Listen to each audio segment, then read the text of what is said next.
هاي يا جماعة، ازيكم عاملين ايه؟ يا رب ان شاء الله كلكم تكونوا بخير وقادرين تواجهوا الحياة. النهاردة ان شاء الله هكلمكم على الموضوع الاكثر طلبا، وهو نشتغل ايه واحنا في الكلية وفي نفس الوقت ما يأثرش علينا فترة الكلية. وانا مش جاية النهاردة اضحك عليك بشوية كلام ان انت هتكسب فلوس وانت نايم، لا خالص. بس في نفس الوقت ان انت تكسب فلوس بمجهود قليل في شغل تشتغله جنب دراستك. وانا عارفة الظروف المادية اللي احنا بنمر بيها، لازم كنا نشتغل ايا كان عمرنا وسننا ايه. فانا جاية النهاردة عشان اقول لك شوية شغل كده ممكن ان انت تلاقي نفسك في شغلانة فيهم ان شاء الله. وان شاء الله كلنا نقدر ان احنا نشتغل وندخل فلوس. هتعمل مجهود عشان ما تقولوش ان انا ما قلتلكش. اوعى تكون نسيت ان انت تعملي لايك، اصل الفيديو ده متعوب عليه. والله مش هتلاقي اي فيديو موجود على اليوتيوب بيقولك بكل امانه عن الشغلانات دي الا لو كانوا ناس بيضحكوا عليكم، الا من رحب عن ربه. يعني في ناس ما بيضحكوش عليكم، ولكن بحس ان هما برضو ما قالوش كل حاجه في الفيديو. فانا النهارده ان شاء الله هحاول اساعد قدر المستطاع، عشان ده اصلا هدف التشانل بتاعتنا، هي ان احنا نقدر نساعد بعض اكتر. وبمناسبه المساعده، فانا كنت قايله لكم ان انا في كل فيديو هقول فيه على التشانل شفتها من التشانلز بتاعتنا، يعني من الناس اللي بتتابعني بتشرح كونتنت برمجي او بتشرح محتوى علمي مفيد. وهبدا ان انا اشير اللينك هنا، فانا هسيب لكم لينك في الديسكريبشن لحد بيشرح بروبلم سولفنج كويس على موقع ليد كود. فان شاء الله تستفيدوا منه، بجد شرحه كويس جدا. وان شاء الله هسيب اللينك بتاع التشانل بتاعته في الديسكريبشن، يا ريت كلنا نروح ندعمه. وبس كده. لو اي حد تاني عنده تشانل على اليوتيوب وعايزني ان انا اتكلم عنها في فيديو، برضو يسيب لي اللينك بتاعه، وانا ان شاء الله هشير بدون اي فلوس خالص. انا هدفي الحقيقي ان انا اقدر ان انا اساعد اكتر.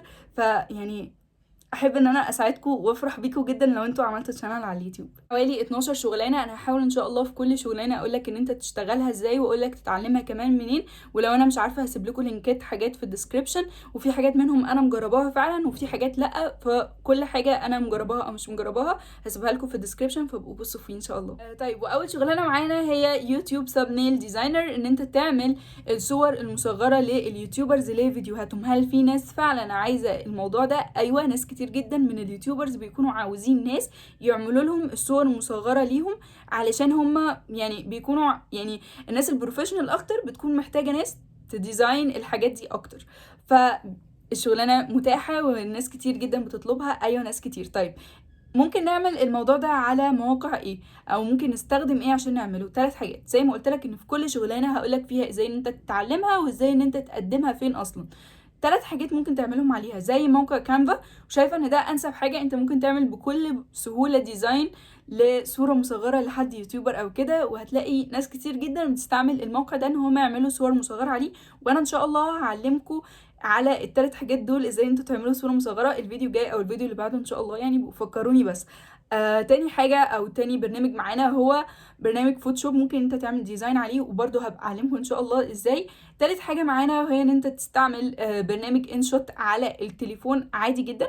تبتدي ان انت تحط مثلا صورة، تقوله مثلا يتصور بجودة معينة، رياكشن معين، تبتدي ان انت تحط باك جراوند معينه وانشوت عليه تحديثات كتيره جدا وكويسه جدا، وبجد ممكن تطلع من عليه صوره مصغره كويسه كبدايه. طيب، ازاي ان انت تتعلم الموضوع ده؟ هتلاقي فيديوز كتير جدا على اليوتيوب، وانا ان شاء الله زي ما قلت لكم هبقى اعمل فيديو. وكمان في فيديو بتاع مستر بيتس بيشرح فيه ازاي ان هم بيعملوا الصوره المصغره ليهم. فلازم ان انت تتعلم الموضوع ده، ولازم تجرب كتير. طيب، ازاي بقى نقدم الموضوع ده؟ اول حاجه على موقع السوشيال ميديا بتاعتك ان انت بتعرف تعمل الموضوع ده. طيب، ما جابش نتيجه، هنبدا ان احنا نبعت للناس اليوتيوبرز حاجه زي كولد ايميلز كده، ان انت تبعت لهم تقول لهم انا بعرف اعمل الموضوع ده، طب ايه رايكم اعمل لكم الموضوع ده مجاني؟ ايه رايكم مثلا على 10 فيديوهات بتاعكم القدام دول اعمل لكم عليهم صور مصغره تبقى حلوه جدا؟ ايه رايكم في الموضوع ده؟ فهيبداوا ان هم يوافقوا. ولو ما وافقوش، بتبدا ان انت تتحط جوه دماغهم كده ان في حد كلمني قال لي ان انا عايز اعمل لك صور مصغره. فاكيد بعد وقت، يعني اللي هو يوتيوبر صغير، اكيد بعد وقت لما يبقى يوتيوبر كبير، اول حد هيجي في دماغه ان هو يعمل له صوره مصغره هيبقى انت. فانت كده كسبت عميل ليك. فابدا ان انت تبعت لناس كتير، وان شاء الله مع التجربه الكتير، وان شاء الله مع ان الناس تعجبهم شغلك فعلا، تعجبهم الكرياتيفيتي بتاعتك، ان شاء الله هيجيلك شغل من الموضوع ده. فده كانت اول شغلانه معانا. اتعلمنا ان احنا نتعلمها منين، واتعلمنا نستخدم مواقع ايه ان احنا نتعلمها يعني عليها، وكمان ازاي ان احنا نشتغل فعلا ونبعت لمين علشان نقدر ان احنا نشتغل فعلا. يعني شغلانه معانا لو انت عايز تشتغل حاجه خاصه بالبرمجه، فانا يعني هديك كده شويه حاجات ممكن تخليك تشتغل في البرمجه. انا عارفه ان احنا في الاول لازم ان احنا نتعلم الاساسيات وبعد كده نبدا ان احنا ندخل على تكنولوجي، بس انا بقى هقولك على حاجات تشتغلها ملهاش اي علاقه يعني ماشي انت دلوقتي مثلا في سنه اولى، خلصت سنه اولى، او انت لسه في اولى الترم التاني داخل سنه اولى الترم التاني، او يعني انا هقولك على شويه حاجات ممكن انت تشتغلها بما انك في كليه حاسبات ومعلومات. فالشغلانه التانيه دي لو انت في كليه حاسبات ومعلومات، ممكن ان انت تشتغل تدي كورسز لناس صغيرين في اماكن، بتدي كورسات لاماكن صغيرين. هتلاقي الاماكن دي بقت منتشره كتير جدا، اسكندريه، القاهره، المحله، شبين، كل الاماكن بقت فيها مكان لازم بيدي للاطفال الصغيرين كورس برمجه.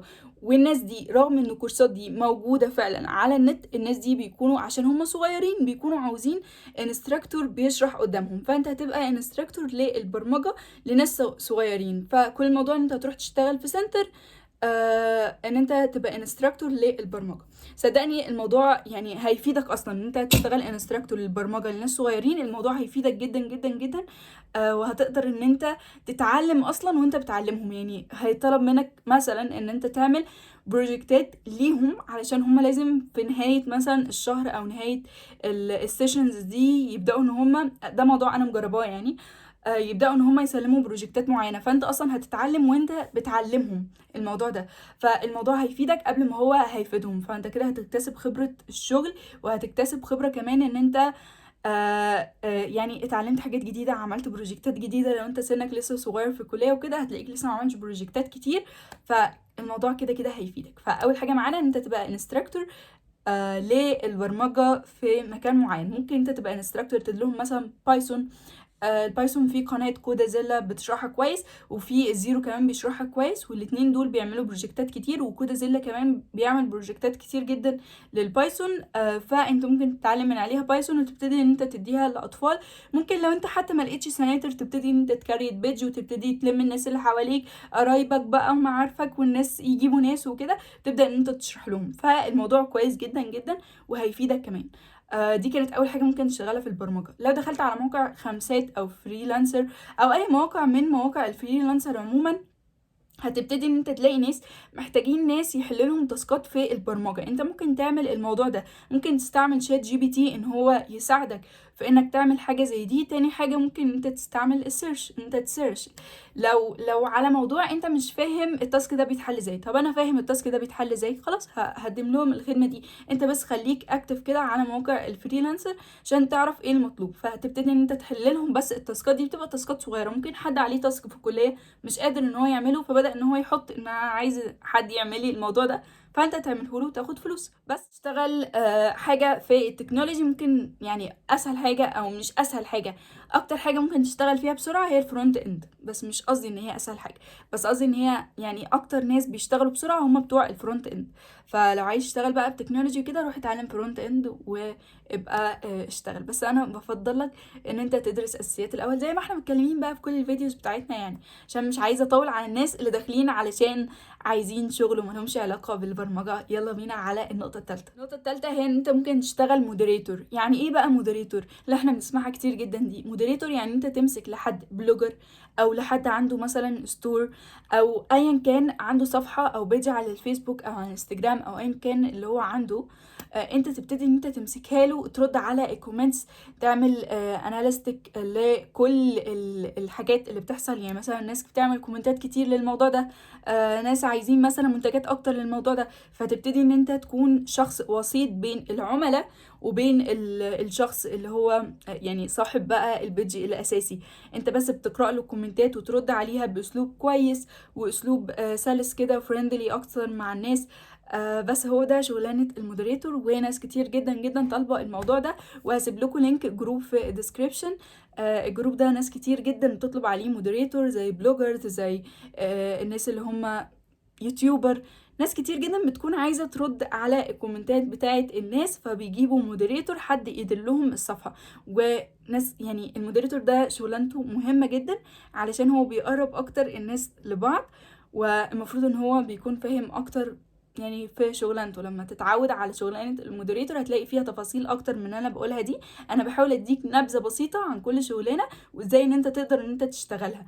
وممكن برضه اسيب لكم لينك تشانل تعلموا منها ازاي تبقوا مودريتور وبس يجيلك شغل. يعني روح بس كده على جروب الفيسبوك اللي انا هسيبه لكم ده وابتدي ان انت تشوف من عليه شغل، وان شاء الله هيجيلك من عليه شغل مودريتور. وانا شايفه ان ده اسهل شغل بس كده. ورابع شغلانه معانا وهي ان انت تشتغل جرافيك ديزاينر. الشغلانه دي هي ان انت تحاول تتعامل مع برامج زي فوتوشوب واستريتور.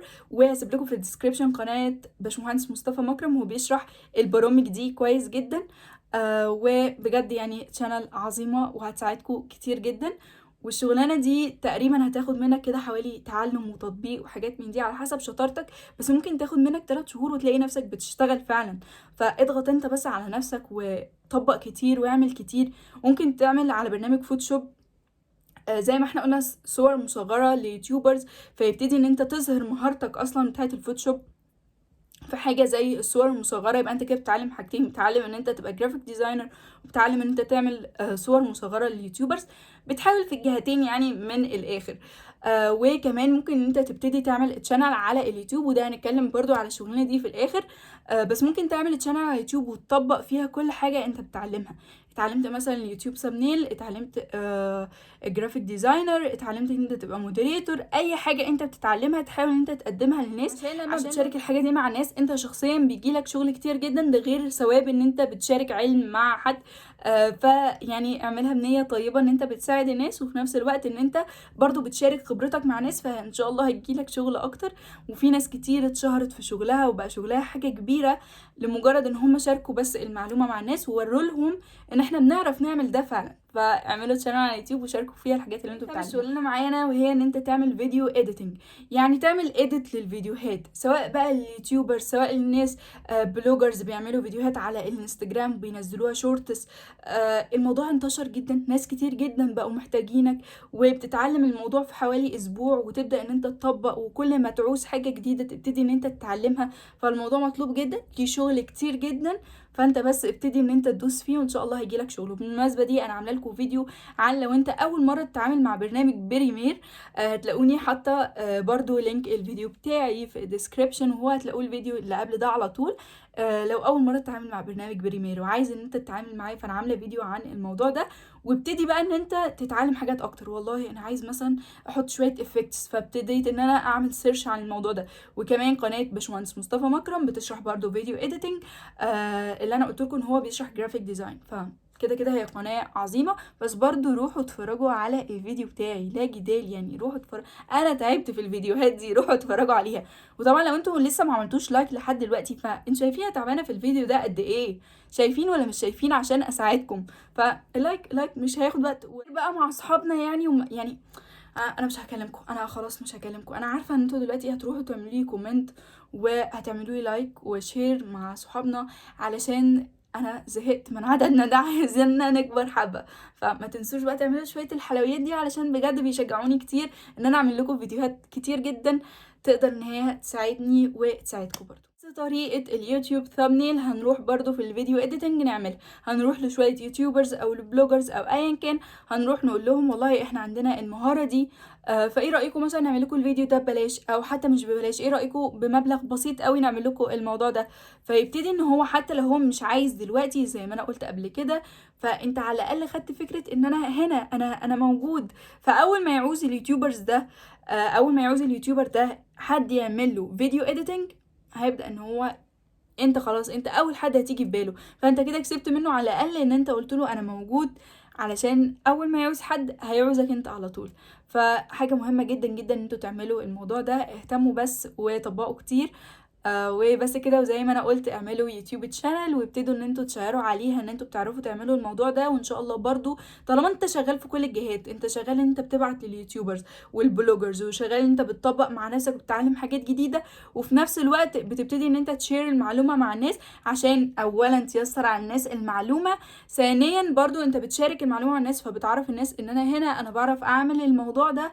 فاي حد هيعوزك ان انت، اي حد هيعوز يعمل فيديو اديتنج اكيد هيقولك، بس انت كده بتشتغل وبتسعى في كل الجهات. يعني الشغلانه معانا والله العظيم انا تعبت اعملوا لي لايك بقى، اعملوا لي لايك بجد وشجعوني علشان انا بجد تعبت. المهم سيد شغلانه معانا هي ان انت تاخد عموله على الحاجات.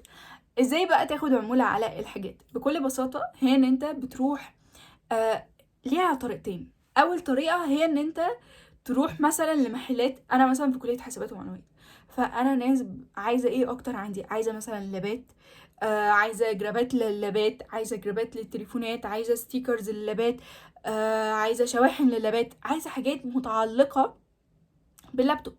انت مثلا في كليه طبيه، فالناس عندك عايزه ايه؟ عايزه مثلا بلطوهات، عايزه سماعات، ما اعرفش بقى انتوا عايزين ايه يعني. المهم ان انت عارف الوسط بتاعك عاوز ايه، فبتروح مثلا لمحل انت شايفه قريب من مكانك او شايفه ان كان الحته بتاعته يعني، بتروح له تعرض عليه خدمتك. وايه هي خدمتك؟ ان انت انا هبيع لك يعني. انت مثلا عندك مثلا هيدفونز كتير، فايه رايك ان انا ابيعها لك عن طريقي واخد نسبة بسيطة من الموضوع ده؟ يعني مثلا انت عندك، انا لو بعت لك مثلا الهيدفون دي انت بتكسب فيها مثلا 50 جنيه، انا هاخد من المكسب ده 10 جنيه. يبقى انت كده بتكسب وانا بكسب. انا بس بعمل ايه؟ بسوق لك الموضوع ده في مكانك. والناس، هل الناس فعلا بيكونوا عاوزين الموضوع ده؟ جدا جدا جدا. يعني انت بس كل اللي عليك، احنا على فكرة يعني انت كده ما عملتش اي حاجة غلط، انت ولا عليت على الناس. يعني انت مش هتروح لصحابك هتعلي عليهم السعر وتاخد عمولة، لا انت مش هتعلي ولا تعمل اي حاجه خالص. انت هتتفق مع الراجل صاحب المحل ان انت هتاخد منه هو عموله. يعني انا ببيع الحاجه ب50 جنيه، الحاجه هتفضل تتباع ب50 جنيه، بس بدل انت مكسبك 50 جنيه، لا انا عشان هبيعها لك هاخد من المكسب ده بدل يعني ازاي هي 50؟ بدل ما انت تكسب فيها مثلا 10 جنيه، انا هاخد 5 وانت 5. هل الناس فعلا بيكونوا موافقين على حاجة زي دي؟ جدا جدا. ليه؟ لان هو عنده مثلا 30 هيدفونز، خلاص هما مش راضيين يتباعوا. ليه؟ لان هو مش في الوسط اللي بيعوزوا فيه الهيدفونز. واحد معدي مثلا كده فعاوز هيدفون، فقرر ان هو يدخل محل يشتريه. لكن انت في الوسط ده فهو بيكون محتاجك، وانت مش هتاخد منه نسبة كبيرة. يعني انت هتاخد 10 من 50، يعني هو هيتبقى له 40% وانت خدت بس 10%. فالمكسب بيكون يعني كويس بالنسبة ليك، وفي نفس الوقت هو بيكون برضو فرحان، كل الأطراف بتكون مرضية. والطرف التالت بقى اللي هو بيشتري أصلا برضو بيكون فرحان، لأن هو يعني خلاص هو ما تأذاش في حاجة أصلا، هو بيدفع نفس الموضوع، بل والحاجة جت قدامه، اللي هو في حاجات كده حلوة ممكن انتوا تشتروها. فالعمولة دي حاجة كويسة. تاني حاجة برضو فيها العمولة ان انت تكسب من شركة زي شركة امازون، ان انت تبيع لهم برضو منتجاتهم عن طريقك انت، عن طريق اللينك بتاعك انت. وهسيب لكم اللينك في الديسكريبشن بيشرح الموضوع ده بالتفصيل، وازاي انت ممكن فعلا تشتغل مع شركة امازون. سابع شغلانه معانا وهي اللي انا مش بفضلها، هي ان انت تشتغل كول سنتر. كل الناس اللي انا شفتهم يشتغلوا كول سنتر قالوا ان الموضوع بياخد منهم وقت طويل جدا، واحنا عايزين شغلانه جنب كليتنا اللي احنا مش عايزين نسقط فيها ولا نقلل حتى تقديرنا، شغلانه كده تكون لذيذه. فالكول سنتر كل الناس قالوا ان هو بياخد وقت طويل. بس عموما لو انت عايز تشتغل فيه فهسيب لكم برضو لينك جروب في الديسكريبشن. جروب تقريبا اسمه كول سنتر جوبس ان ايجيبت، فهسيب لكم المهم اللينك برضو بتاعه في الديسكريبشن. لو عايز تشتغل كول سنتر تابع ناس بيتكلموا عن الكول سنتر، سيرش عن الموضوع ده. هي شغلانه برضو من الشغلانات اللي انا حبيت ان انا افكركم بيها. تامن شغلانه معانا هي الترجمه، وهسيب لكم برضو فيديو لوليد طه بيتكلم عن الترجمه وايه هي وازاي انت تشتغل فيها. الفيديو كويس جدا، هسيبها لكم. برضو اي شغلانه اتكلمت عليها من الشغلانات اللي فاتت تقدر ان انت تسيرش بس عنها، وهيقدر ان هو يجيلك افكار كتير بقى عنها. يعني انا بس بديلك نبذه بسيطه وبوسع مخك اكتر ومداركك اكتر للشغلانات دي، بس ممكن انت تستفيد وممكن لا. وان شاء الله ان شاء الله يعني الفيديو ده يكون ساعد ناس. واي شغلانه اتكلمت عليها من الشغلانات دي تقدر انت تسيرش عليها في مواقع الفريلانسر، ان شاء الله هتلاقي شغل كتير للموضوع ده. لو انت فعلا شاطر في الموضوع ده وبذلت فيه مجهود فليه مش هتلاقي شغل؟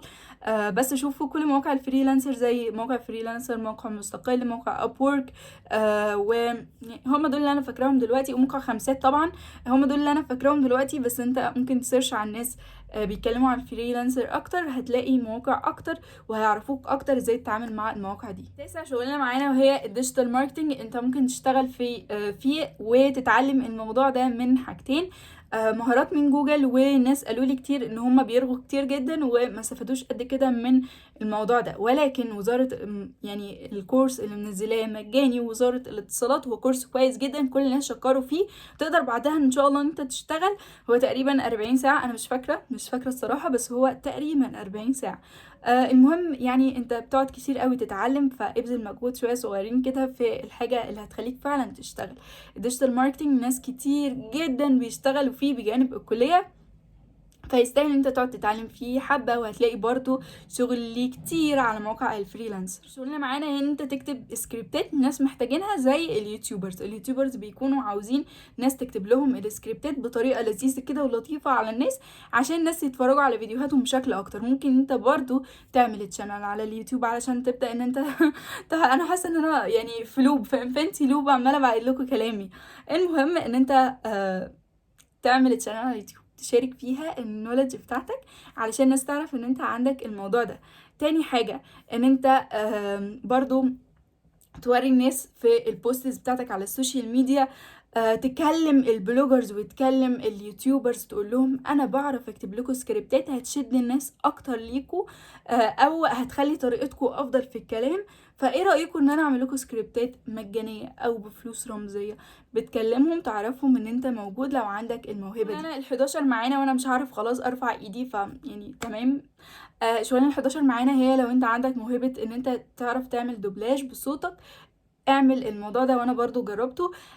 الموضوع يعني بيكون لذيذ، تعمل بقى سواء على كرتون سواء على حاجات اعلانية، الفيديوهات الاعلانية اللي بتتعمل، وبيكون موضوع مطلوب كتير جدا برضو على موقع الفريلانسر، او ان انت تبدأ برضو تعرض خبرتك على اليوتيوب لا بجد انا تعبت خلاص. او تعرض يعني خبرتك للناس بطريقة او باخرى في كل مواقع السوشيال ميديا على كل المنصات، تعرض انا بعرف اعمل ده. بس ممكن انت برضو تكلم ناس عادي، تكلم ناس تقول لهم ايه رايكم اعمل لكم فيديو اعلاني بصوتي، وانا ليه مثلا صديقي هيعمل فيديو كرييتور اعلاني، وانا هعمل لكم الصوت بقى بتاعه. ايه رايكم نعمل لكم احنا الاتنين الموضوع ده؟ لو انت ليك صديق او لو انت تعرف تعمل الفيديو ده فاعمله، وابتدي ان انت بصوتك يعني وتوريه لهم برضو فيديوهات اعلانيه لمنتجات معينه مثلا. يعني الشغلانه اللي 12 معانا هي ان انت تكريت فيديوهات اعلانيه للناس زي ما انا قلت لك قبل كده، وتبتدي ان انت تكلم الناس وتقول لهم انا ممكن اعمل لكم فيديو اعلاني، وتبتدي تحط فيديوهاتك دي على كل المنصات. تبتدي حتى تجرب مع نفسك كده، وتعملها على ادوبي افتر افكت. وكمان ممكن انت تعمل فيديوهات على فيديو سكرايب اللي هو بيعمل فيديوهات كده على الوايت بورد، وفي قنوات كتير معتمدة اعتماد كامل على الوايت بورد اللي هم بيحكوا فيه حكاية معينة. وهتبتدي بقى ممكن تشتغل سكريبت، ان انت تكتب سكريبت وتبتدي برضو ان انت تعمل الفيديو الاعلاني عن طريق الوايت بورد. في برنامج فيديو سكرايب تقريبا بيعمل الوايت بورد، وبكل بساطة وبكل سهولة تقدر ان انت تعملها. فانت ممكن تعرض على الناس برضو الخبرات والحاجات اللي انت تقدر تعملها دي. الشغلانة ال13 معانا هي ان انت تبقى كونتنت كرييتور، ان انت تعمل بقى فيديوهات زي اللي انا بعملها دي على اليوتيوب. اليوتيوب بيجيب فلوس، بيجيب فلوس، وانا متكلمة عن اليوتيوب في فيديو كامل هتلاقوه اللي قبل ده ان شاء الله. يعني الفيديو متكلمة فيه عن الربح بتاع اليوتيوب وبيجي بعد امتى ونشتغل يوتيوبرز ولا لا، متكلمة عن كل الموضوع ده. ولكن بكل بساطة اليوتيوب يجيب فلوس بس بعد مدة، عما يعني الناس تعرفك اكتر، وعما التشانل تشتغل اكتر، واصلا القناة بتاعتك تتوثق. يعني اليوتيوب هو مصدر دخل، ولكن مصدر دخل بعيد حبة، زيه زي البرمجة بالنسبة لي، اللي هو محتاج وقت مذاكرة كده ومحتاج وقت تشتغل على التشانل بتاعتك عشان يبتدي ان هو يدخلك فلوس. ولكن هيدخلك فلوس، هيدخلك فلوس وبالدولار، بالدولار. بس كده فيديو النهارده هيكون كده خلص. يا رب يا رب يا رب بجد اتمنى ان انتوا تكونوا استفدتوا من الفيديو ده، عشان ده هدف التشانل وهدفي لما عملت القناه. يا رب تكونوا فعلا فيديوهاتي بتفيدكم فعلا فعلا من كل قلبي. اتمنى ان فيديوهاتي تكون بتفيدكم. اتمنى ان انتوا تكونوا بتحبوني لان انا بحبكم جدا جدا جدا. وبس كده. لو مش بتتابعوني على الانستجرام فانا بسيب لينك الانستجرام بتاعي في الديسكريبشن. انا مش عارفه هحط قد ايه في الديسكريبشن، والله مش عارفه. ولو كملتوا الفيديو لحد هنا فانتوا بجد بجد ابطال. انا اتكلمت عن حاجات كتير وحسيت ان انا رغيت معاكم كتير، فانا بجد بجد عايزه اعبر لكم ان انا بحبكم جدا. بس باي.